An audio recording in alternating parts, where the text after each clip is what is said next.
Don't be afraid. Let us hear your voices. Oh, It's just Alistair. Hey, Alistair, just please pay for your drink today. That's all I ask. Just do me one solid this time. Pay for your drink. Yeah, our scummy British bear doesn't like to pay his tab. But speaking of scummy and weird British people, actually, it feels like a jab to British people. I'm sorry that I didn't think that one through. I'm sorry, England. All our British followers, don't worry. We're just about one thing. British followers just dropped. Don't worry, as long as you're not asking for a Diet Coke for free on the house, I think we're okay. But welcome on into the TBD Tavern. Careful who you offer drinks to, guys. Yeah, I'm your co-host Ambu, and I'm with the one, the only Silver Blaze. Hello, hi guys. I'm Silver Blaze X. And we have our totally first ever podcast guest, Kippy, on. But welcome in, Kippy. Hello. First time ever. Yep. Yeah, never been here before. Thank you guys so much for the opportunity. we offered her a diet Coke and she hasn't left us. She's still here. We don't know how to get rid of her. I'm a lawyer. And you know, a whole bunch of people like Tony Blair and everything else. Yep, we know. We've seen the receipts. We understand. But before Baby Reindeer, we had Kippy Puppy Girl. The prequel. That was the prequel. Oh my god. But yeah, so we decided today, normally we talk about like Avatar The Last Airbender or Spider-Man, the animated Into the Spider-Verse and anime, but we all were just like blown away by this show called Baby Reindeer, and we felt like we had to talk about it. So, I guess, does anybody want to give a little synopsis of it before we even begin? Can I say one thing? Go ahead. First? Yeah, go ahead. I was just about to say, go ahead, Kippy. Okay, I don't know if you like talked about this or not, but I definitely feel like there should be a content warning right here. Oh, perfect. To say no. that there might be some triggering topics. So point.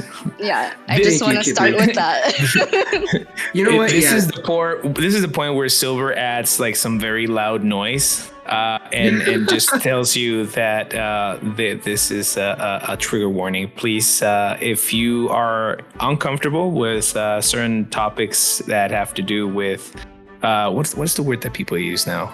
On logging out of life. There you go. I'll go with logging out. That's a good one. Or other sexual assault related topics. Stop right now. This moment right here. Press pause. I'm just kidding. Please don't press pause. Keep playing it. We really need to listen. No, I'm just kidding. No, I'm just playing. No, yeah, please press pause. Stop. And move on to maybe our previous episodes, that are very wholesome, very nice, definitely not triggering, except for the last episode where I admitted what my I don't want to talk about it anymore, actually. But yes, moving forward from here on out, we're going to be talking about those sort of topics. So thank you, Kippy. I should have thought about that when I was like throwing it out there. We're talking no, about it's Reindeer. fine. I recommend the Avatar The Last Airbender one because there's a really cute girl on that episode. Anyway, go ahead. But yes, so full disclosure one more time, there is content warning where it deals with a lot of heavy themes, a lot of heavy topics.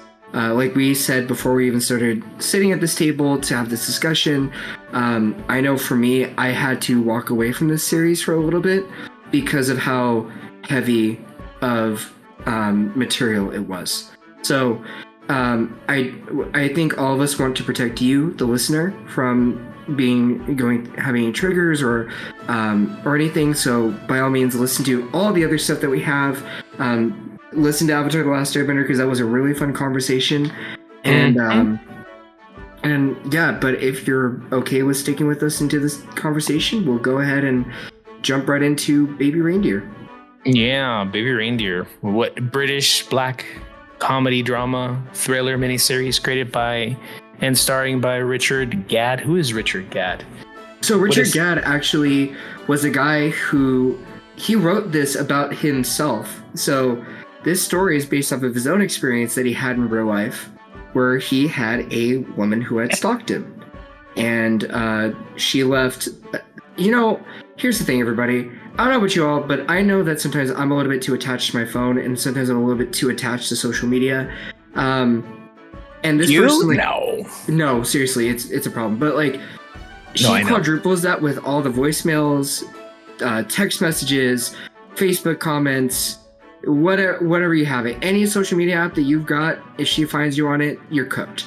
That's pretty much what happens with her. And so, you know, in real life, I don't think she was sent to jail. She just had I think she had a restraining order and some injunctions placed upon her. But Baby Reindeer, I think, goes a little bit different.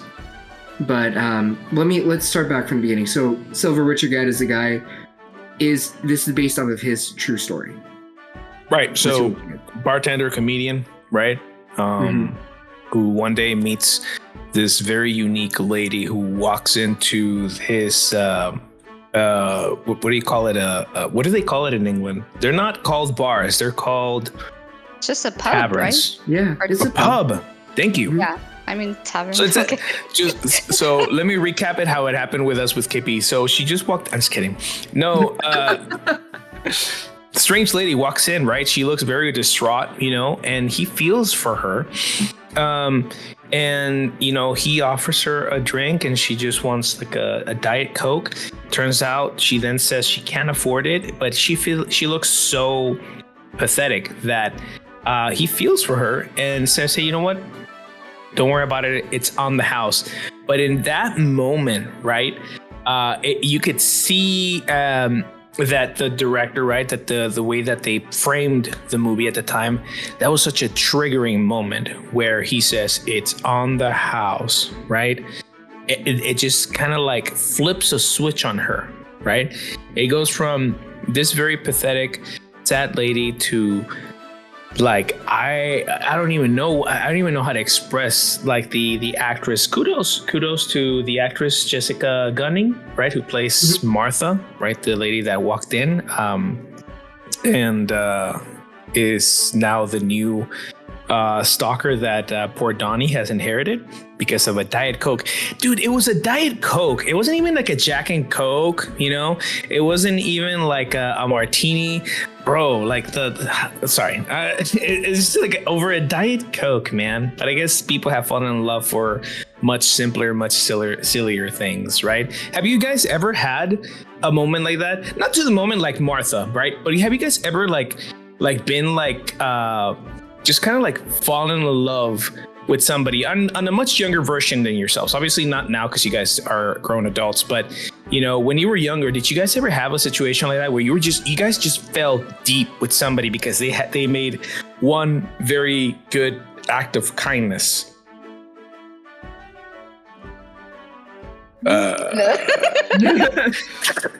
Don't everybody speak at the same time, motherfuckers. Jesus Christ. I mean, all right, fine. I will be the first vulnerable one. No, it's fine. No. Yeah, it's fine. It's okay. Pose the question. I will be the first baby reindeer, okay? I'll be the first one. Okay? It was third grade. Her name was Lucy Maldonado. I've always been a big, I've really been into women who are very I know, I already know what I'm doing, Kip, you're thinking, but no, I was in third grade, so I wasn't there yet. I fell in love with women who were very intelligent. And to this point, even now, one of the biggest things that I find so attractive about Moose is that she is so fucking smart. She is so smart. I might have these certifications and so much education on me, but she is so smart. It's so attractive. So that's what attracted me to this girl, Lucy Maldonado, back when I was in third grade, was that she was the smart girl from the class, right? She was the one that had all the good grades, answered all the questions, was like the teacher's pet, got into sports, right? She was the preppy girl, the preppy smart girl. And I found that so attractive. And the moment that I really, really fell for her was when she basically offered to kind of help me with my math work, right? That's it. It was basic math, man. I think it was division. And hey, man, it just did it for me. All right. I was crazy about this girl. I fell so deep, and I had like this weird illusion in my mind that we were going to be together for the rest of our lives. I bought her a necklace. Okay. That I gave her very awkwardly. And by the way, I can't believe I'm actually saying this on the podcast. But again, in the spirit of, because I posed this question to you guys, it was one of those necklaces that had a locket in it, right? And you can put pictures of things. This guy thought he was such hot shit that I put a picture of myself in there that gave it to her, man. That was the cringiest thing I've ever done in my life. Actually, the first. But you were in 3rd grade. Yeah, I was in 3rd grade, but that is the first time I can tell you officially I really fell for somebody like it just badly in love with that girl. I was so in love. Ironically, and by the way, Lucy, if you're listening to this, she reached out years later, and I said no because this guy can do much better now. So sorry. Yeah. That's the only. Also, just wanted to throw that out there. Yeah. Well, Lucy, if you're into women. Actually, I think she is. No, she lives nearby, so I could test. Hit me up, girl. Hit me up. Oh my god. Nobody? Really? Yeah. I can't share. I'm not sharing another cringy story. I didn't know if you were I'm done. Okay. That's it, man. Right. No, I think that's. I'm laughing, but yeah, when you put it in the perspective of like you're in 3rd grade, it's not as bad. But like that's I'm sorry. I feel like did a felony as an adult, Kippy. No, I'm just saying like I think it's funny because definitely around that age or kind of in that vicinity, I think it's easy for kids to kind of fall into that obsession because what do we know about love? Like nothing, like we're ready to propose to somebody when we're like what age? Like, come on. So I definitely had a similar situation where for me it was just an act of kindness, like somebody who wanted to listen to me. And I, growing up, I felt very invisible. I was the baby in the family, which you think, I would be the spoiled one, but my brothers like really did not like me because I was really annoying. And so I didn't really have a big sister growing up or anything, so I was kind of just on my own for the most part. So when I met somebody who just really wanted to listen to me and really wanted to be there for me as a friend, I just kind of clung on to that. And it got to the point where when I was a bit older, they kind of had to have that talk with like, okay, boundaries are a thing and you should respect them. And it was, I wasn't being crazy, but like, I definitely did get a bit obsessed because of that. And then I had to learn, about boundaries and things like that. So, but I think it's very easy for people to fall into that. And the important thing is, did you learn to do better? Or did you become a Martha in that situation? Can you repeat it again, Kippy? I wasn't acting crazy. Can you say it again? No, you weren't. You weren't acting crazy, but like,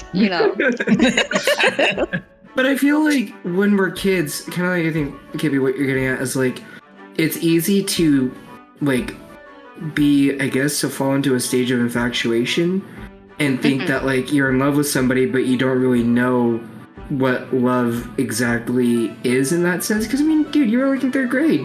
You were totally into her, but it's like, how do I put it? There was somebody that when I was in 6th grade, I was into because she liked Final Fantasy X, and I liked Final Fantasy X. That's fair. That's valid. Yeah, that's valid. That's valid. And so like we bonded over that.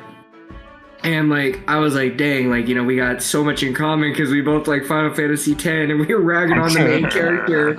But like when I look back at it, it was just we had such a good bond that like I'm happy that we were just really good friends because we've been lifelong friends since.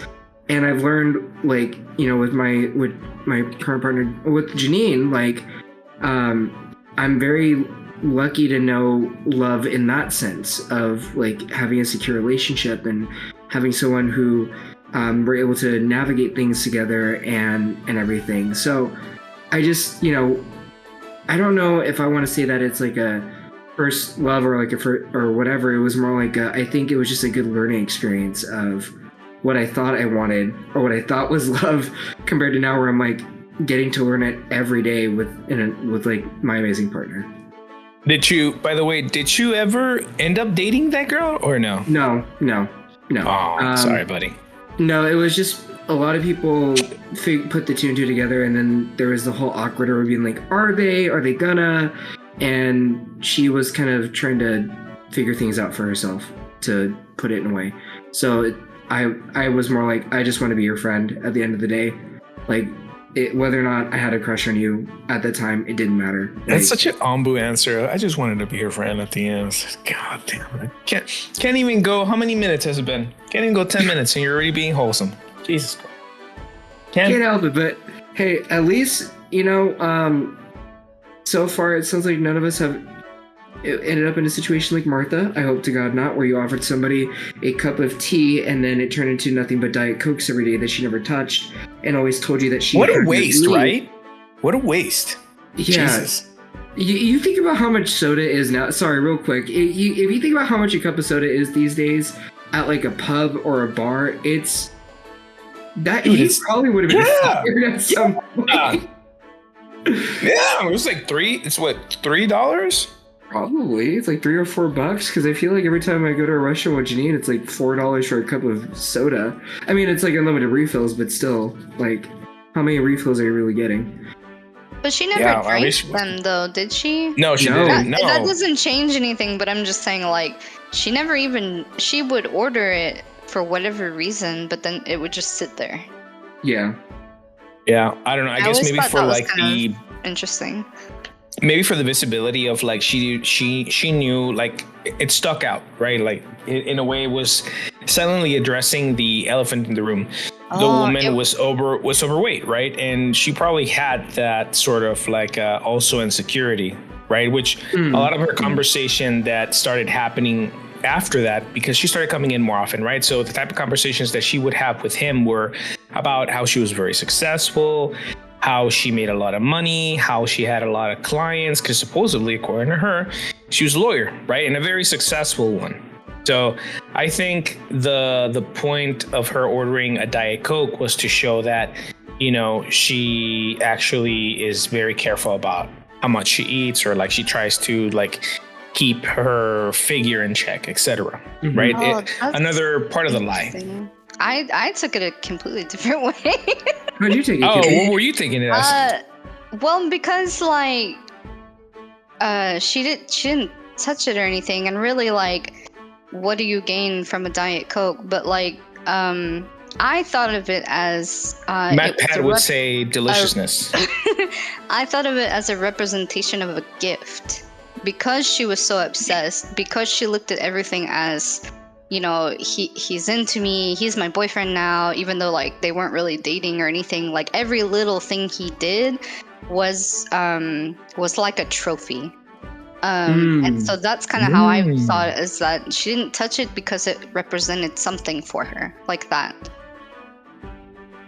I honestly can see that. I mean, I can understand what you're getting at, Silver, with like what you were saying, like trying to show. Like, I get it. You like Kippy's explanation better. Yeah. No, but I mean, like I do think, because like if you think about like all of her behavior throughout the series, a lot of it was she treated him like a trophy, like something that she had to have for herself and herself alone. Like I think even though she called him baby reindeer, it was really more like she was possessive of him. That's what makes it so dangerous. So I do see what Kippy's getting at, and I see that interpretation a bit more because of like especially when she brings up how she came up with the name baby reindeer and how it all comes together. That's why I think I see it more. I do see it more towards as like a trophy and like a gift. Because because she was making trophies out of every little experience that they had, right? And every single time that she can get any extra thing out of him, like going out to get breakfast, lunch, dinner, whatever, you're right. She would hold that over his head as if it was some sort of trophy. So yeah, no, valid point. Think about like how when his I hate his like coworkers. I despise his coworkers so much. Because of like how they created the situation even worse. But like think about how often she would mention hanging her curtains, her like meat curtains or and like how she kept hanging that over his head and like kept making it a point as in like that was a trophy, because even though it was a joke to her, that was another trophy to claim that she wanted from him, right? She took it as a real thing that she wanted to continuously remind him of. You said this thing, this was real. Kind of trying to, even though he would, even with the relationship status, like, he would try to say, like, we're just here as friends, like, we're just hanging out, and she just saw it as a relationship. Even when he was, like, trying to just get away from her, he literally had to say, I'm breaking up with you. For it to kind of click, even though it didn't fully click with her, but like, to get it in there somewhere, like he had to pose it as that, even though they weren't even in a relationship. So it was just kind of I mean, you think about when what was it, in the way that she thought his stand-up routine, where she helped really made his like routine, where she thought it was a date. You remember that, after she like texted him asking if we were official, because it was a date, because she was able to like put her head on his shoulder and they sang together, and he thought. I'm sorry. Go ahead. No, you finish, and then I'll go. I was gonna say, it's just like she was taking these moments that I think for a lot of us, like, we can have with our friends and know where we stand on it, but to her and what she believed in her obsession, she took everything as a romantic gesture. And to put it as the gift trophy concept, like, that was another trophy because that was a moment between her and him that only they shared. That was the scene where she talked about if she had a superpower, it would be to like to crawl inside people's skin or something like that. Like, okay, if that doesn't scream Texas Chainsaw Massacre, I don't know what does, man. I'm sorry. The guy with the zipper and everything. Like that. I feel is definitely gives the sense of, the whole thing about the trophy is like, we're not dealing with just like a person, an everyday person. Like, this is someone who's very mentally disturbed, has probably a lot of mental health issues that are still not being taken care of, and things like that. So like, you really have to put it in the perspective of, okay, here's somebody who sees the world differently and is kind of in her own reality. Like, she doesn't live in this reality because nothing exists unless she wants it to, unless it fits her narrative, Right. So like, that was definitely the struggle, was that he could say all day, one thing, and unless it made, unless it was something she wanted in her life, like, she would just ignore it, or she would just kind of toss it out like it was a big deal. And speaking of mental health, right? For people like us, right, that I'm not going to say we're the most level-headed, because we all have probably our own mental health issues, but for those of us who are at least medicated, me included, this we're there, right? Of, like you just said, right, just not the normal type of person, right, that he's dealing with, right? But I think one of the main reasons why he was having such a hard time trying to find these things, distinguish these things, was because he was going through stuff too, right? And not to go too far ahead still, right? But just one of the first things that we find out about him, just like on episode 2-3, right? He is dating let me phrase this correctly, a transgender American therapist. correct? A trans woman. Trans That's all woman, you yeah. have to say. Excuse me. She worked very hard for that therapist degree. Okay, so don't forget about that. I'm just kidding. Okay, well, Terry. that too, yeah. Listen, she went to school and she did her best, okay, and she earned that there. So I thought I'd put her career in there, but all right, fine. And Team Terry here, 100%. I love Terry. I really love Terry. Like Terry seemed to really agree. bring so much like balance to him that he needed. Like you could tell that he had other things going on, which we find out much later, right? But you know, he seemed to have all these other also flags and signs that something is else going on with him, right? Mainly because we also see him that he's struggling to be a comedian, right? Yeah.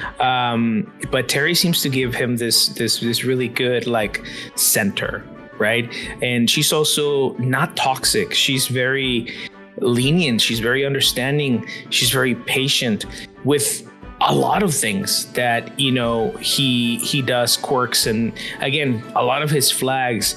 And maybe even to a point, that's probably why she even found him so attractive, right? Because, I mean, as a therapist, she probably saw a lot of these flags and she's like, hey, I like this guy. I can work with him. Like not to be stereotypical, but sometimes women like injured men, right? They like to fix us. Them. I can fix promise. There you go. The I can fix them, right? So, I mean, also to a point, that's probably what she also found very attractive about Donnie, right? So yeah, he's kind of a little bit ashamed, right? He does show a little bit of shame that he's dating Terry, right? What do you think, Ambu? Well, no. Kippy, did you have anything to add before I go on? I want to make sure. I have a lot to add, but I'll let you. Please, no, go ahead. I'm more than happy.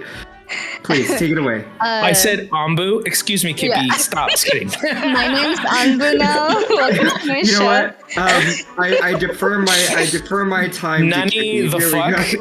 I delegate my time to Kippy. I delegate my time to Kippy. Please begin. Thank you. Jesus. So I absolutely agree. I love Terry as a character, and I love just kind of how they handled that character.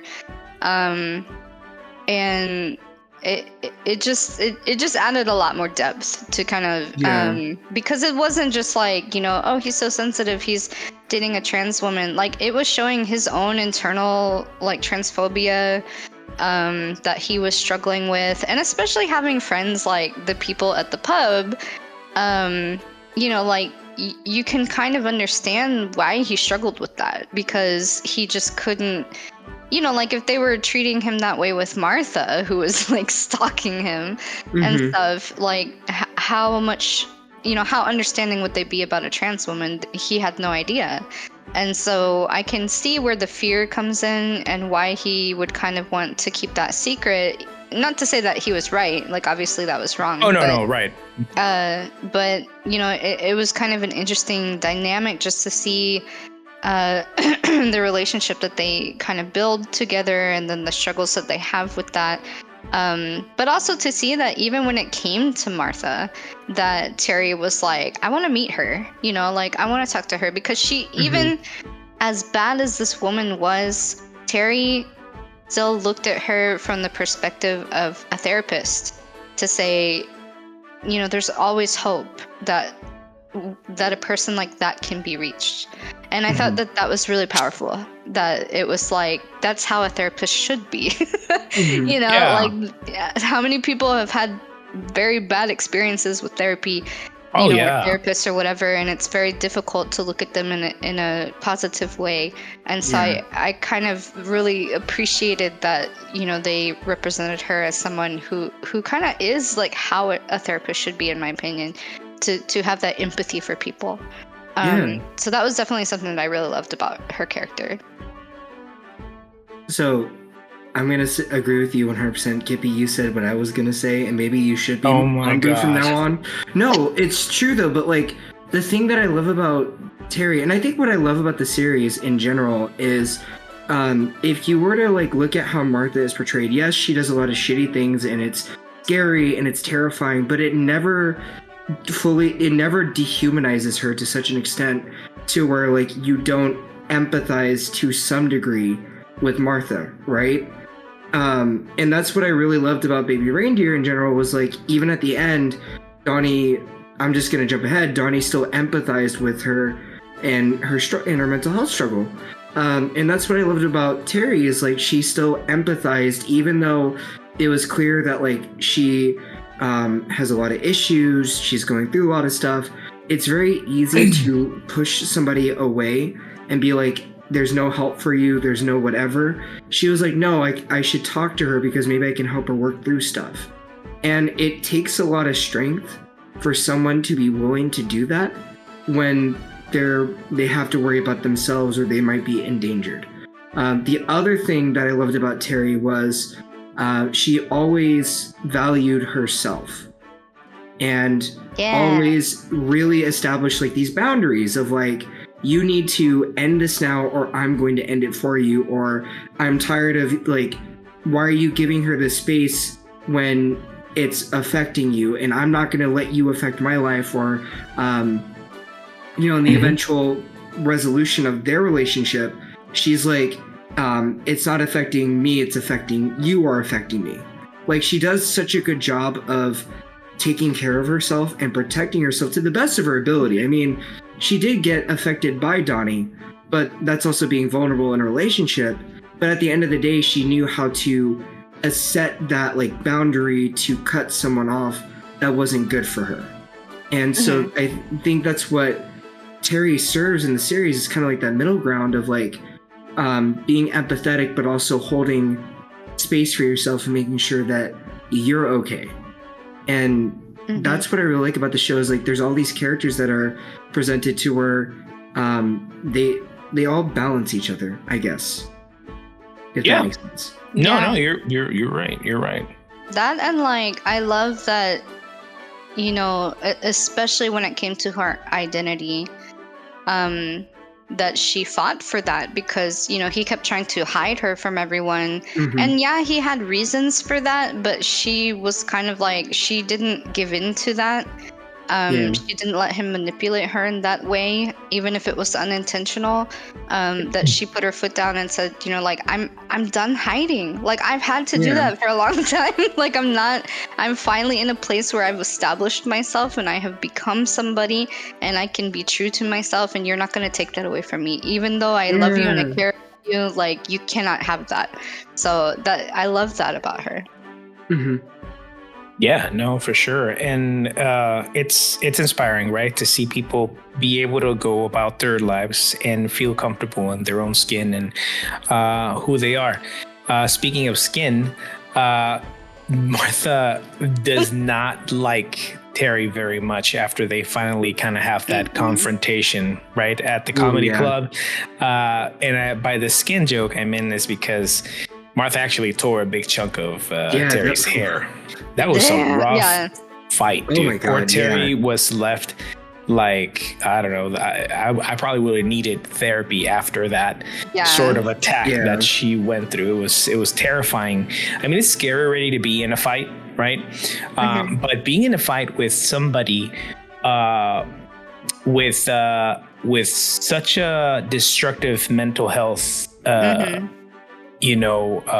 condition like Martha had, it's terrifying. In the past, I've been in fights with people who are under the influence of certain types of drugs, and that's how I pictured it. That attack, you don't see any person behind it. All you see is kind of like animalistic rage.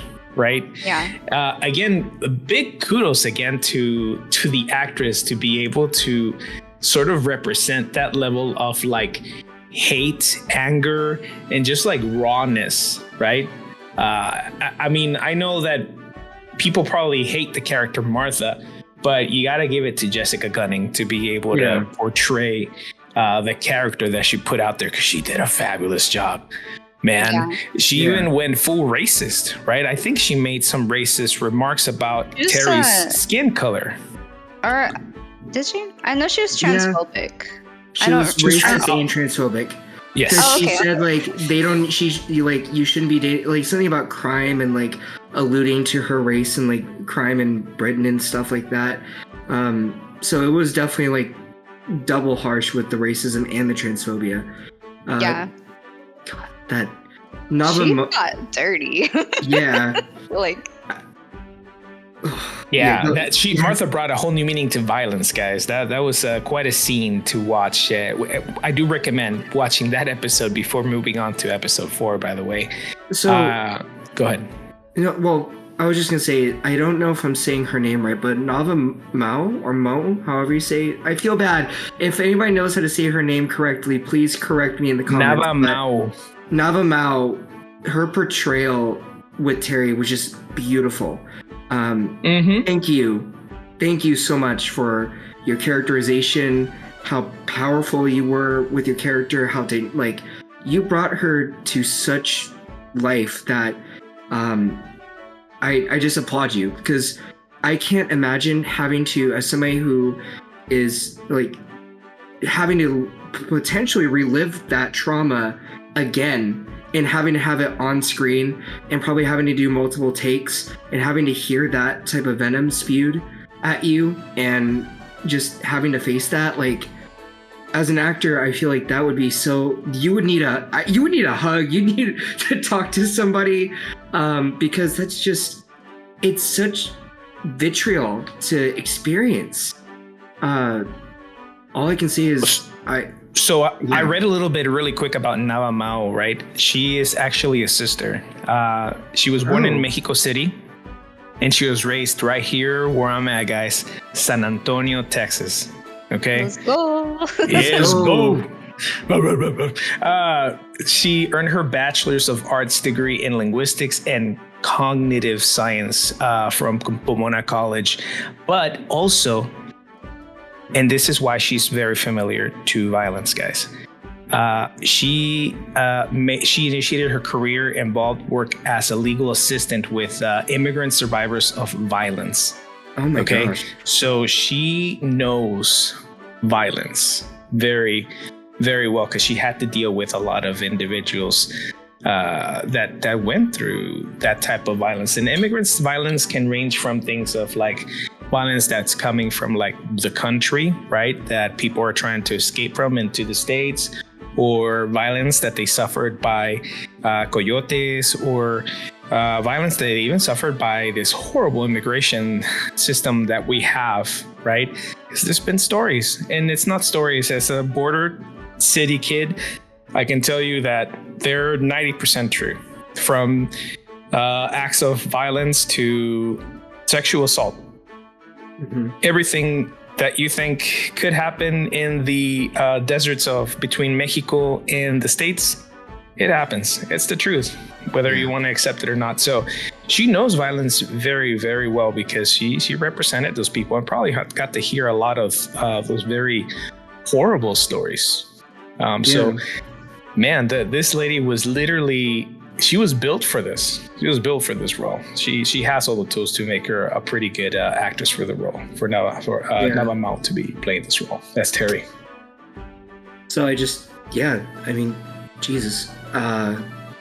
So I guess before we dive in, if we go any further, because we're kind of leaning into the episode that I really, Here we go. think, Here we go, guys.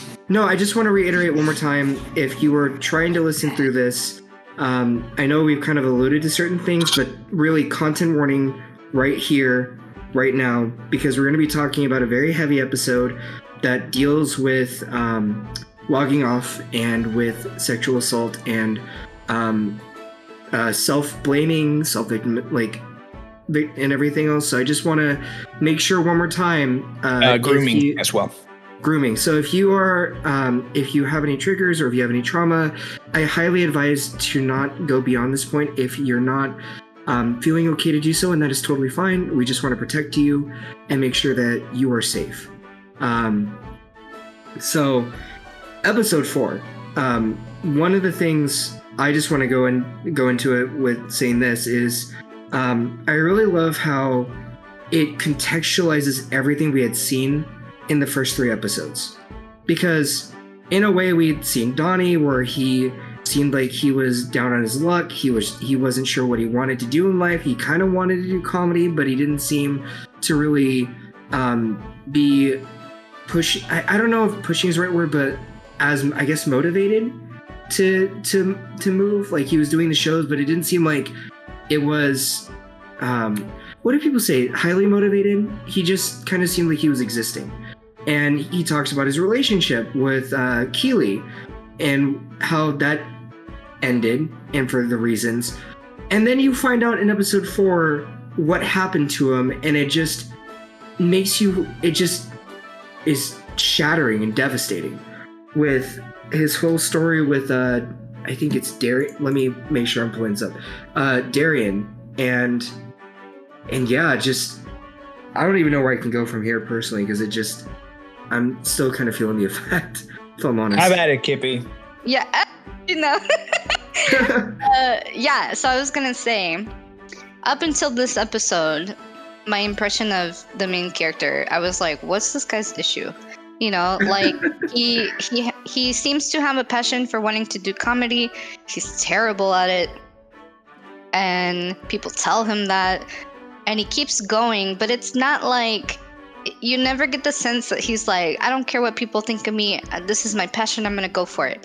He doesn't have that sense. He's just kind of doing it. He just continues to do it, and you're like, you don't really understand the motivation or, you know, like the thought process behind it, because you're just like, there's just nothing. And like and then even his daily life, like he just works at the pub, he wants a better life for himself, but he's not really doing anything. And so the first 3 episodes I was kind of confused, like, what is this guy's deal? Like, I don't get it. And then you get to episode 4 and it gives this backstory of like what happened to him before we are introduced to his character in episode 1. And then it was kind of interesting how it brought it all together. And then you really start to empathize with this guy. You really start to understand why he's so awkward, why he is making all these poor decisions, and like, you know, why he's still kind of obsessed in a way with doing the comedy act. Because I feel like he does have a lot of attachments, despite it being such a terrible thing that he went through. You can tell there's still trauma there that he has not really dealt with, and a lot of that comes out when Martha is involved. And you see kind of that it's more that he's seeking validation, and now you understand why. So I think I was really confused at first, because I was like, why is this coming like so late in the show? Well, you know, 4 episodes later, but it really, I felt like it was a great direction to have it framed this way. So those are my thoughts. Yeah, flashbacks are also fun, right? Like everything like gets into little squigglies. You feel kind of dizzy. It's like do. You just kind of flash back. I'm just kidding. That's not what happened in the show, guys. It wasn't that cheesy. But no, you're right. It was interesting to have him do this flashback, right, where he is kind of starting off. He's trying to get noticed. He's trying to socialize. He's trying to get into the business. He meets this dude called Darian, right? Who kind of takes also interest in him, finds him maybe a little bit funny because they make some snarky comments here and there during a party where they meet. And then, Darian, you kind of like sells them in the point of like, hey, stick with me. I've made other people famous before. I've made them successful. Other comedians have been come out and been known because of me.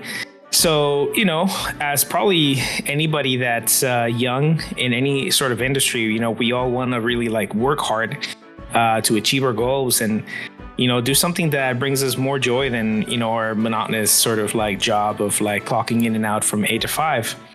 So, he starts hanging out more with Darian. Turns out Darian starts encouraging him to do a lot of, not necessarily bad things per se. Basically he starts, not encouraging him, not forcing him, but encouraging him to do drugs. I guess in a way it does feel forced because, Donnie doesn't want to seem like he's not cool or doesn't want to be, okay with Darian. So he starts trying a lot of these drugs, right? He starts doing meth, cocaine, and other things. I don't know. We see this reel of like self-destructive acts that Donnie just starts going through with Darian. At the time, he was dating another girl called Liz, who he was also living with, and Liz's mom, right? The guy wasn't making a lot of money as a barkeep. So they were living with Liz's mom in London, and she was noticing that something was wrong with him, right? Like the dude didn't look as healthy. The dude was like always missing important moments in their relationship. He was going on about, and he I think he was being honest with her too about the drug use, and she was calling him out on it. And his reaction was always kind of like, you don't know what you're doing. You don't know what you're talking about. Like, don't worry about it. This is all part of the kind of like getting into the industry. I'm going with Darian, and he just keeps going. Yeah, go ahead. Yeah. Liz was the mother. How dare you though? Keely. Yeah. Liz is the mother? Girlfriend, Keely is the, yeah. Keely? I just wanted to say that real quick. Hey, listen, mom, daughter, whatever. No, Liz was... apologies. Liz was the mother, and there was the whole discussion in their relationship where she let him live there, I think because he was a replacement for her son who had passed away. But, Keely was his girlfriend who was like, you're going to miss my birthday to hang out with this guy who's obviously bad for you. And he was like, yeah, I got to do this because I need to, like, I'm getting noticed for, what was it, like Hangman Harry or something like that was the name of the show that he was writing that he was writing with him. Yeah. And so he was thinking, if I make the sacrifices now, we'll be able to live the life that like I've always wanted, and we can move forward with our life. So he was like putting himself through cognitive dissonance to be like, this is okay because it gets me to where I need to be. And it's sad because he was, like you said before, Silver, he was being groomed. And as an audience, we had to watch it. Are you good? Silver? Good? Yeah, I'm good. I'm listening. But no, keep going. I thought you were going to keep going. Go ahead. No, okay. It was just. Oh, you want me to keep talking about the hard part? No, it's fine. That's okay. No. So, okay. Yeah, Darian, no, I'll do it. I'll do it, guys. I will bring you to completion. That sounded bad. I will bring you to this horrible moment. Okay. So I don't know if you want to use that word, Silver. Just like, listen. All right, I said what I said already. I apologize. So, yes. So on the most destructive night that they have, Darian and Donnie, right?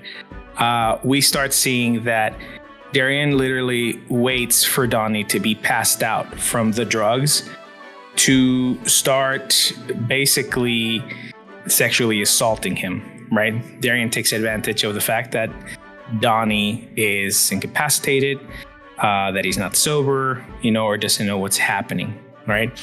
And he starts with different casual things, right? But Donnie, again, because of that same mentality, right, of the grooming and also wanting to be cool or be part of the industry, or be part of this project that, he was working with Darian,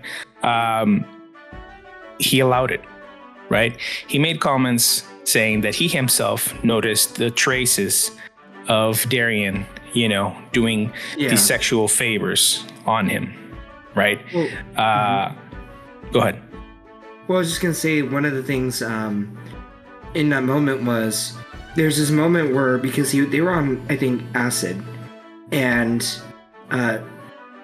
Donnie realized he needed to get out. He felt his instincts tell him to leave, and he was trying to run for the door because he couldn't see, and it was this whole thing. And then he feeds him, I think, alcohol to help to quote unquote calm him down. and then lays him down and then starts doing a certain action to Donnie to quote unquote help him calm down. And then we see in the next one when he wakes up, he's realizing what's happening to him, which is the more serious sexual abuse that happens. And then he wakes up, the weekend is over, and he realizes he's in different clothes. His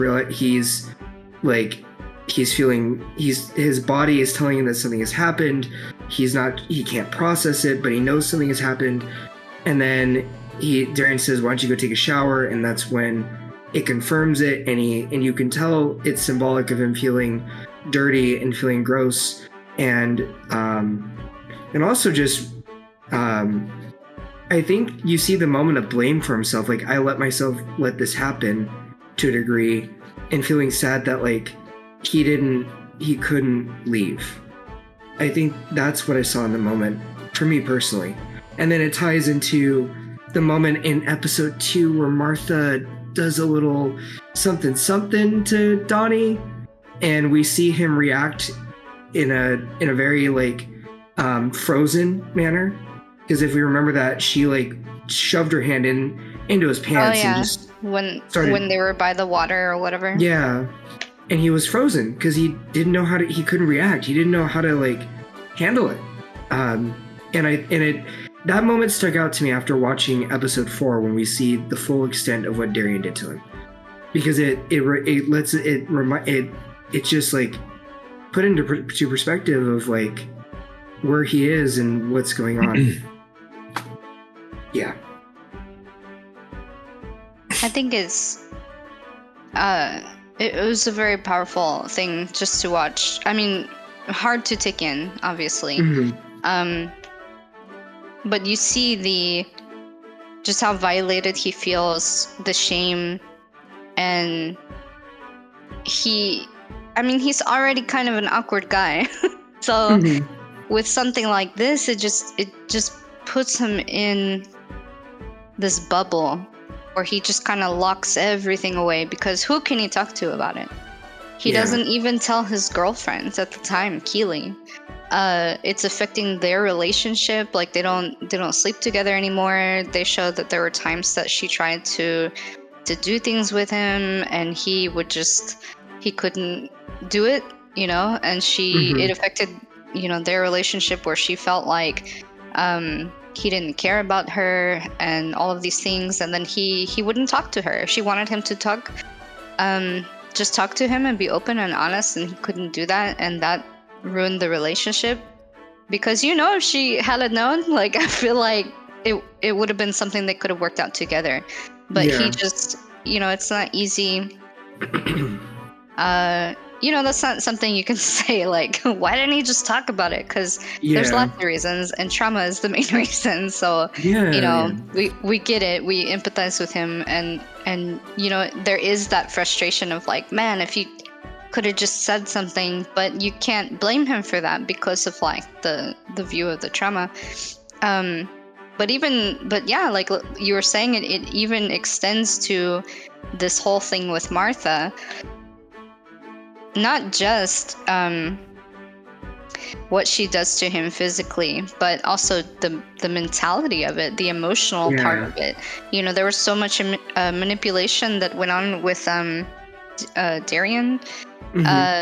He was very manipulative. He posed things as a suggestion when really it wasn't a suggestion. He knew that he was pressuring him because he was using his status as a writer or someone who had fame and promising all promises of grandeur for the main character and things like that, and using that against him so that he would comply, or in a sense comply, not necessarily consent, but and it just, but you see like how all of that affects just everything, really. His comedy, like his job and everything. Like you can just see why he's such a like closed up person. And so when he meets Martha's someone who taps into that vulnerability, and even in her own way she's manipulating him, but he can't see that. because he's still a victim, and he never went to therapy. He never even talked about anything. So he doesn't see it for himself, but that's kind of how Martha kind of gets to him, is through that. Like, we can see it because we're the audience, but that's just such a rough thing to think about, being in the middle of, where you've already come from a place of trauma, and then someone else kind of snatches you up and puts you into more trauma, and there's a lot of people that can relate with that. And it's just crazy to see how deep everything goes, how everything is so connected. And even in his relationship later with Terry, when things get more serious, and again, him and Terry are trying to be intimate, and he can't talk about it because he feels so ashamed. And I think a part of it is like, I feel like he blamed himself so much for it, that it was like the other part of him not talking about it was like, I let myself have this happen to me. And it's hard, because when you feel that shame, it's like, I don't want to admit to this because I let this because it's my fault, but it's not. And you could argue, well, he could have stopped going there and he could have stopped doing all this with Darian, but it's like, how many people have wanted to do whatever it took to get to their dreams to be accomplished, and and put themselves in positions where it could be potentially dangerous. And that's, I think, the part that makes it even sad, is like, it affects, like you said, Kippy, it affects everything. And it doesn't just affect everything about Donnie, but about other people too, because it was affecting Terry and how she felt about herself. It was affecting their dynamic. It was because he didn't want to admit to something that he shouldn't feel ashamed about. But as somebody who's on the outside looking in, it's hard. I understand how hard it is to be able to lift that feeling off of yourself and be willing to be vulnerable with it again, because that is hard. And then that's it's sad when people have such traumatic experiences that they don't feel comfortable in sharing that because of the complex emotions that they go through. And yeah, you're right. Just tying it all back in, you really do see how it impacts everything. And that's the part that makes it very tragic when all is said and done. Mm-hmm. When all is said and done. The guy went through a lot of physical trauma.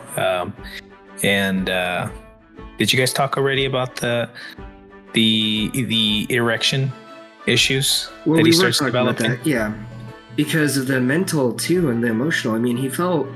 This is what I'm guessing, is he felt gross about himself. I mean, he didn't feel clean anymore. He felt like it was his fault for what had happened to him. And the part that really broke me was when jumping even further ahead, because his parents get involved with Martha's stalking, when he's like afraid to come out to his parents. I think for everybody that's listening to this real quick, I think the case happened between 2013 and 2017. And we have to keep in mind that we were still not the world is still not that LGBT friendly, but it was very much stigmatism back then. So it adds another layer to Donnie's shame, not just from a traumatic experience, but from like a feeling that it's unsafe to explore his own sexuality, and that's why he put himself as questioning. Yeah. And I think that's what hurt me. What made me want to cry was when he's talking to his parents and saying, "Are you going to think of me any different if I'm not not straight?" I don't remember the exact wording, but I remember when he brought that up and like how he had been, sexually assaulted and everything. And then the part that even made me cry and like Janine had to like come over to me was when his dad was like, "Do you think less of me too?" Like that, that broke me. I'm sorry. Like everybody was seeing that just devastated me, because I can imagine what it's like to carry that with yourself too, and trying to work through it all these years, and then to see that your own child is going through that, and then to have that resurface. It was just God, that broke me. Yeah, that scene, I busted out crying. Like, Yeah. it wasn't even just because his dad said it. It was the fact that, like, you know, the father's character was so stoic and so like macho, and you know everything that men are supposed to be according to society, and you even get the sense of it because like there's parts where like Martha calls the family and is harassing the family. And like I cracked up at the scenes where like he was just on the phone like bitching with Martha, and they were just having like this childish like shout out or whatever. Yeah. Like that shit was so funny to me. But like like he was just so like I don't give a fuck. Like he was so like protective and so vicious and all of that stuff. And then to have the scene where you just see him in silence, with his eyes teared up, and he's just choking on it, and he's like, would you think any less of me? And he doesn't go into detail. He doesn't even say anything about what happened, but because of his face, you can see it in his eyes. And that right there was just like, oh, like it got me in my heart, my corazón. Like it just, like it was rough. I was like, damn, because, he kind of alludes to, he grew up in the Catholic Church and things like that. So you can kind of paint your own picture of like what he had to deal with. But priest or rapist, got it. Yeah. But to think about, where they are in that present moment, 2000 whatever to 2000 whatever, what era was his father in? So like it's not even just that times were hard at that moment, but to place yourself in his father's time where like you could be, I don't even know what happened during that time. Like people were burning the stake, I don't know, but like not even time, it was also the country, right? Not all countries. Some countries are even less understanding of the LGBTQ. And I think it being England, I think it was even less understanding. Yeah. Yeah. Because I think one of the things to tie back into to like going back, because we jumped pretty far towards the end and then to jump back, is him when he talks about how he feels he needs to have acceptance of like his very hetero friends and how much he feels like he has to fit in because he has to wear that mask, right? Like that's his whole thing is I have to be very heteronormative. I have to present heteronormative. I can't deviate from that. I have to portray what society expects of me. And seeing that, that rationalization and like not being honest with himself or like basically trying to tell himself he has to be something he's not. Even further, just I think really adds to that moment to me for both him and his dad of like, here's something that they've both been through that they couldn't even talk about because it's like one of those machismo things of like, we don't talk about it. Like, it's not something that we bring up. We can't be vulnerable in that moment about that. We have to be strong. We have to like be protectors of the family. Like, so I think that also adds to that, for me, like, adds to that confession is just realizing that like this whole time they could have, if he would have been okay with if he was ever able to find the strength to talk about it and his dad could talk to him, like, and that opened up his dad, like it. Anyway, I think I lost my point, but it just adds to that. It just made me tear up because of that. There we go. That's what it was. I just bawled like a baby. That's all it is, everybody. I was bawling. I was crying. I had to be I just had to be comforted because I was just like, these poor people. So because of the trauma that Donnie went through is also plays back into Martha, right? How Martha gave him a little bit of validation. He felt praised, loved, wanted, right? Which is something that he had not felt for a bit, and especially because he had been feeling so gross, right? And low. is why he also kept her, right? And that popped up, and Terry called him out on it too. You know, one of the reasons you're not getting rid of her is because, you know, it's nice to be loved and appreciated and wanted, right? And who doesn't want to be wanted, right? We're social creatures. We like to be validated. We like to know that people want us. We don't want to just find a place where we belong. We want to find a place that we belong and want to be wanted, right? And want to be appreciated. So since he had not been feeling a lot of that, Martha was basically his crutch to be able to try and make himself feel better. He could have found a better one, a better crotch. But you know, he that's why he kept her also around, and it became so toxic. And even after getting the police involved, which, by the way, again, adding to the whole thing of the era, right?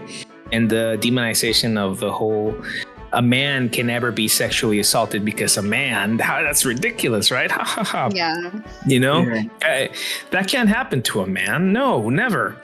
The police didn't take him seriously at first, right? Yeah. He reported it also months later. Go ahead, Umbu. No. Please finish before I go off on that, please.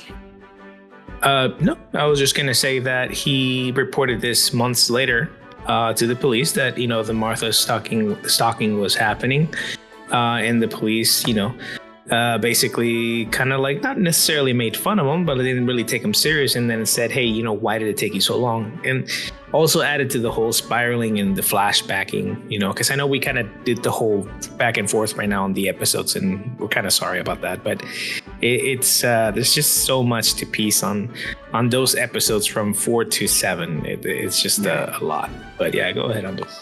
Well, I was gonna say, I think not just about men being sexually assaulted, but then also just how many people have felt like the police won't do anything for them if they've been assaulted or raped or harmed. Oh yeah. Like, you think about how many women probably have not shared their story of abuse or being raped or anything because they don't feel that the police will handle it effectively or do anything. And then you hear the stories of women who did go to the police and they didn't do anything about it, or even men, like you said, men doing the same thing. It really just, I think that upset me when the man was like, why didn't you report this like when it happened, and then didn't like give him any sort of credibility, you know, of his story. And it was just like, I can't imagine, I can imagine how people could relate to that have their stories, who have had those experiences, and being like, I know that's what would have happened to me if I reported it. Because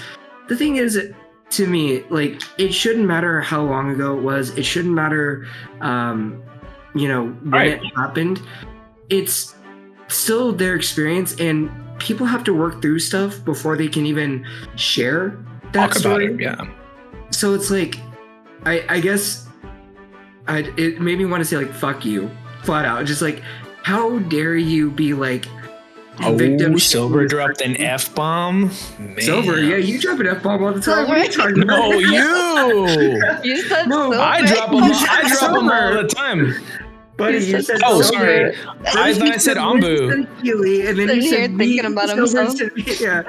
No, I'm thinking it was on the third person.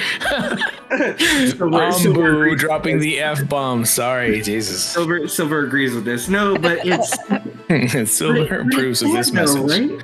Like, that's such a fucked up thing, because like I don't know, like, I felt it for Donnie, but it just made me think in general, like, in today's discussion about, like, you know, the man versus the bear and everything, like, there was a bear? No, I'm just I'm bringing this to, like, modern day discussions right now in discourse. Like, somebody talked about how it almost every woman has a story that deals with, like, assault or rape or something, and if you haven't heard it, it's because they're not comfortable in telling you. They don't trust you. And it makes me think of that with this policeman with Donnie, where it's like, how many people it just makes you sad that so many people feel that way. And Like man and woman. snatch that mic from you for a second? Yes, go for it. So to put something like that into perspective, which I'm sure no one really needs because you would imagine it's kind of like a known fact now, but in the case of sexual assault, there's something like, I think in 2022 it was something like 25,000 untested rape kits had not been processed. Police don't take it serious across the country. So that alone in itself is kind of like, really kind of paints the picture mind-blowing. Of not only is it difficult for women, but also men. And like Silver was saying, especially with men, I think a lot of times there's that stigma of, men can't be assaulted, men can't be victims and whatever. And that just makes it even harder for men to come forward. So, I definitely empathize with that. But also, I wanted to point out, not to blame Donnie, but to kind of put things into perspective, that we should blame Donnie. He did go to the police, but he himself mentioned, and at the time he didn't understand why he did this, but he didn't name Martha. He didn't talk about her previous record. If he had have just mentioned, here's her name, she has, at least in the story, not in real life, from what you guys were saying, she had gone to jail for stalking previously. She had I forgot what it was, like she stalked like a policeman. So something like that. So like those tiny little details probably would have like helped him, not to say that like, oh, he would have been taken more seriously because that's not necessarily true, but things like that would have helped. But it also ties back into the trauma of the thing, because when you're a victim of those types of things, like you're not coming into a room with all of the information, your mind is blocking some of that because of trauma. You don't have all the memories, you don't have all the details, you don't think to write all that stuff down, to record all those things, that's something that comes later. So I definitely, when the guy was like, why didn't you report this, however many months ago, like, that's something I can relate to, because it's just kind of like, well, about that. Let me tell you what was happening that many months ago. So I think it was interesting to see kind of the different perspectives of like, the society expectation of things, or the view of society versus, a person who is a victim, like still a victim, still going through a thing, and how, like it's easy for us to say, well, why didn't he just do this? But then when you put yourself in that character's or that person's like, situation, no, you wouldn't do it either. Because there's just so many layers. There's so many layers of like trauma and so many things that are happening and continue to happen that just kind of beat him down, mentally and emotionally. And it's just a lot. So No, he definitely did not help his situation by not providing any of the information. But like you said, it's always easier for all of us to look at this from the outside and say, I would have done this, I would have done that. But until you're not in that situation, on that seat, and have experience and have that much trauma pushed on you, you can't really say anything until you experience it. Well, I think it was... Oh, I'm sorry, go ahead. No, go, Kibby, please. By all means. I was going to say, at that point, like he still hadn't really dealt with the stuff that happened with Darian. So he's coming in to talk about Martha, but really, like, a lot of what is stopping him is because he hasn't dealt with Darian either. So, that just kind of adds to the layers of like, he's just coming in with a lot of baggage and like a lot of stuff that he doesn't know what to do with. So yeah, that's why it shocked him so much when the police just kind of like threw him off, was because he hadn't even realized himself, why did you wait 6 months, right? That's where he kind of like also kind of was like flipped out. It was like, oh, what does that mean? And he, goes through a whole other binge. He also didn't mention Terry's assault. Yeah, that's actually what I was gonna get at. Yeah. When Terry was like, did you mention my assault? And he said, yeah, I told the police. And she was like, she was like, well, they would have been at my door. Why aren't they knocking at my door? And she called him out. She did. Yeah. Terry. Like, I think, doesn't he even admit that like when he went into the police station, it was like he didn't really just go in for Martha, and that was something that was like you said, could be like a mental blockage, was that he really didn't know what he was going in for, because like you said, he didn't resolve his trauma with Darian. I think he mentions that. Mm-hmm. Well, he kind of mentions that there wasn't the point why he went in there to begin with. He was just trying to justify himself, because he knew that he was like, oh shit, yeah, I kind of made it all about myself, and I kind of forgot that my girlfriend got assaulted. Oops. Yeah.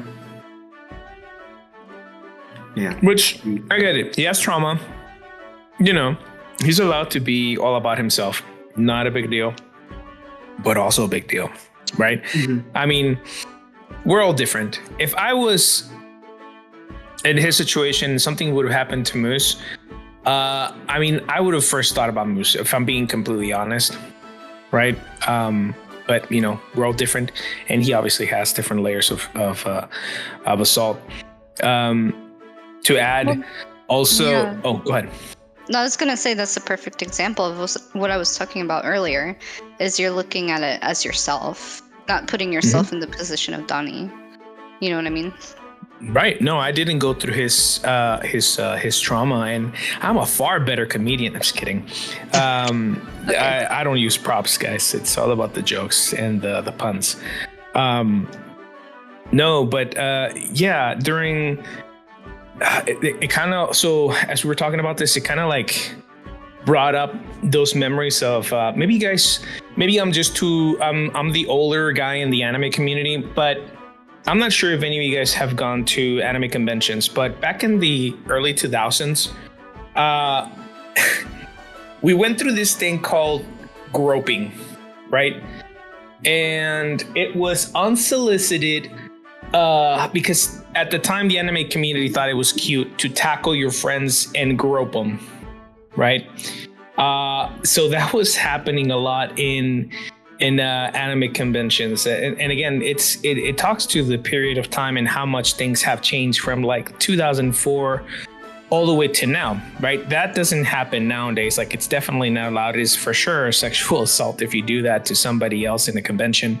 But back in the day, you could literally, if you liked somebody to look cute or whatever in their cosplay, people used to like literally assault you, and they'd grope you, and it was not acceptable.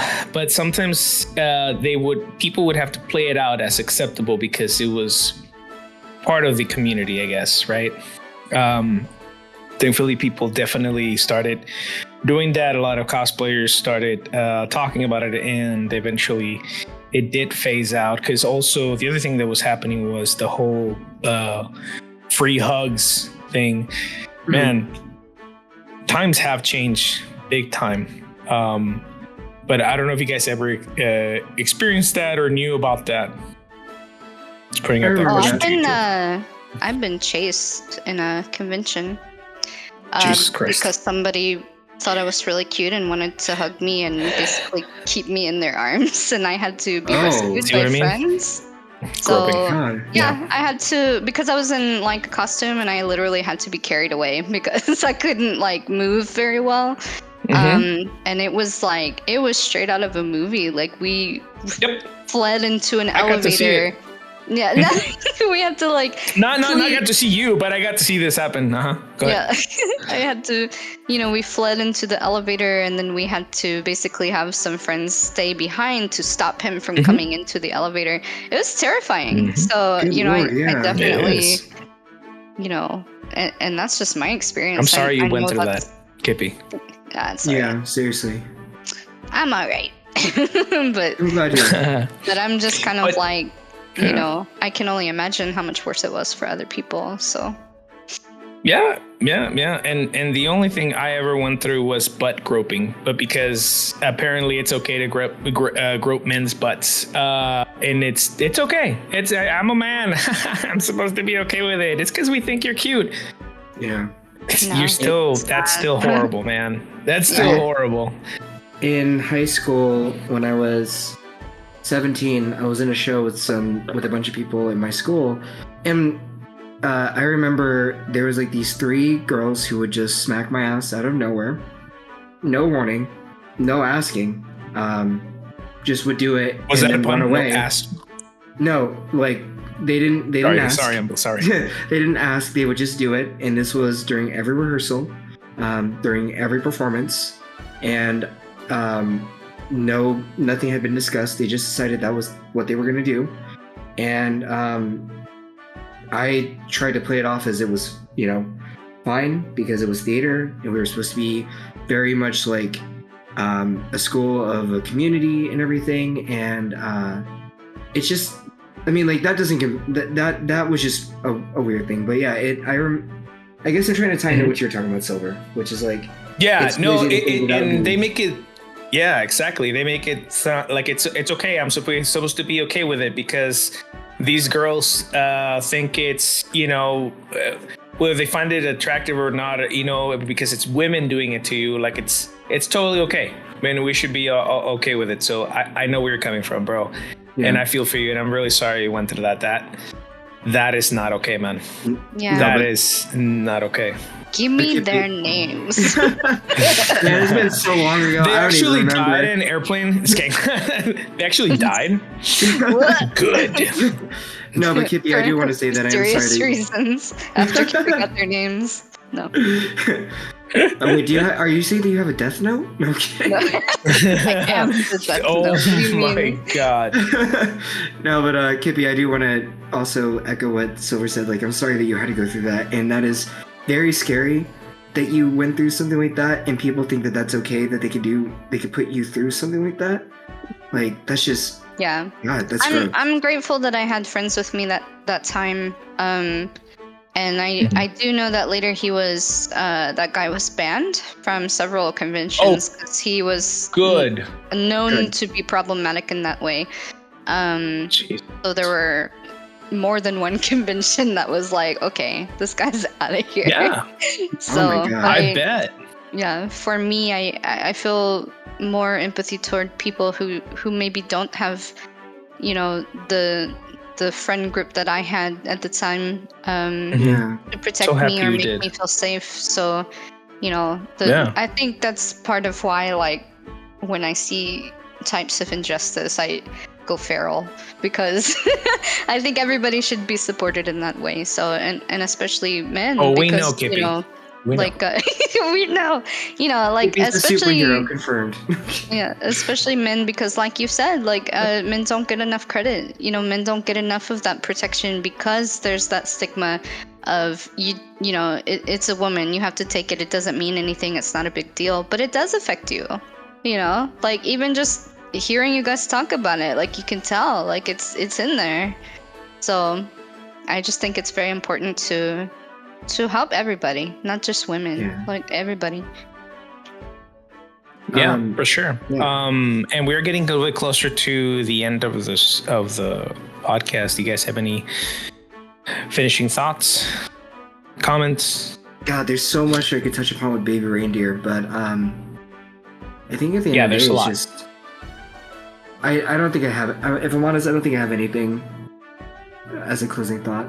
I think for me, what was interesting is it wasn't a series that ended with like a happy ending. It really kind of left off in a very awkward place of he never really resolved his trauma, to be honest. Yeah. Like if anything, it kind of made him more fucked up because he got thrown into this reality or realm of like, you know, am I becoming Martha? You know, like, am I becoming these people? Because his actions definitely changed. Like, you know, he kind of is very influenced by Martha's actions, and even though he knew what she was doing wasn't okay, he was still kind of like, he still wanted to be involved with her somehow. Even after everything was said and done, like, there was still that part of him that was kind of like still attached. Like, he couldn't completely detach himself at that point. And so I thought that was kind of interesting, was just that it wasn't something portrayed as, you know, okay, the bad guy is defeated and here we are with our happy ending and he gets to marry Terry, which he didn't because they ended up breaking up and she went off with another person. You know, like, he didn't get back together with his ex either, I don't think. I think he was just on his own, from what I recall. But, you know, like, he was supported more than he was throughout the series. But especially when he had his big breakdown during his comedy act and kind of confessed everything that happened. You know, that like, was crazy. That was such an epic episode. Yeah, that was. I was very shocked. I did not expect that to happen, but, you know, I definitely see why it would.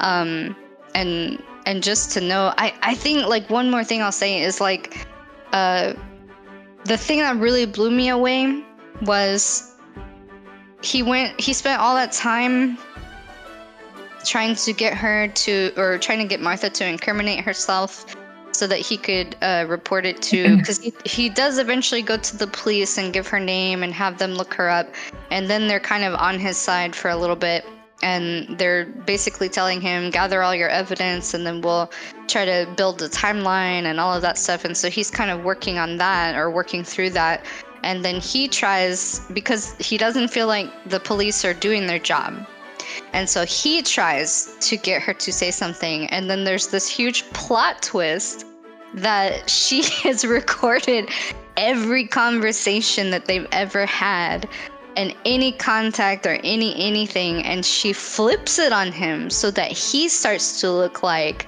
the creep, you know? And so that like really freaked me out, because I was just like, oh shit, you know, like, here's this woman who you think is completely deranged. Bitch. Yeah, like, you think, like, oh, she's so deranged, like, she doesn't even know what reality she's in, but she's conscious enough that, like, she has it all. Like, she could have, like, really messed him up in that way. Like, he could have gone to jail, you know what I mean? And so like, that was wild. But then he goes into the full thing, because she starts leaving him all the voicemails and everything like that. And then eventually, like, I think someone tells him, just kind of let her do her thing and eventually she'll slip up. And then that's kind of what happened, is that she left a ton of voicemails and he went through and he kind of, like, organized everything and blah, blah, blah. And then she finally started, like, threatening, I think, his parents or somebody. And so that was kind of what helped, like, his case or whatever. But I just thought that was wild, was that, like you said, the Una reverse, like. Yeah, no, I mean, she may be a little bit crazy, but she ain't dumb.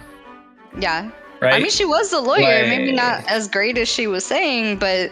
Was she a lawyer though? What is that true? Or? Well, in the story, I don't know about real life, but in the story, she was a lawyer, but she was disbarred, or I don't know what it's called, but, like, basically kicked out of, like, being a lawyer because of her stalking and stuff like that. So she did have the knowledge. It was just that, you know, she just needed help, I guess, or whatever. A little bit of help. Yeah. But as for me, I really don't have any more closing thoughts either. It's a lot to unpack on this series. There's a lot of things that we also might have glossed over, but you know what? That should probably encourage you guys to go ahead and go watch the series. It's worth it. Yes, it's a lot to stomach in, especially as we see this man kind of go down through this weird rabbit hole. But it's a very good movie to watch, and some of us might find some things to relate, as you can see, based off on some of our stories. But yeah, it's on Netflix. Check it out. It is still one of the most watched series. I think it's the number one still right now, currently. It just blew everybody's minds right now. I did want to end it by saying that please give a follow, subscribe, go check out Kipper Puppy Girl. I'm sorry, Kipper Puppy Girl. She is usually what is your grounds? Twitter, Kippy? Yeah, Twitter and Twitch are the two places I'm most active at. So, and she's a great artist. She's been doing a lot of good work for us here at the TBD Tavern. We were so thankful for Kippy. And we have a couple other things that are going to be popping out. I have a couple of new emotes on my channel that you'll probably be able to see on Twitch as well. Also, please follow the Wandering Ombu, who's also been such an amazing co-host with me. But with that, enjoy your drinks, pay your tabs, right? Have an amazing time. Enjoy your adventure. Make sure you come back safe, and buenas noches. Good night, everyone. Good night, all.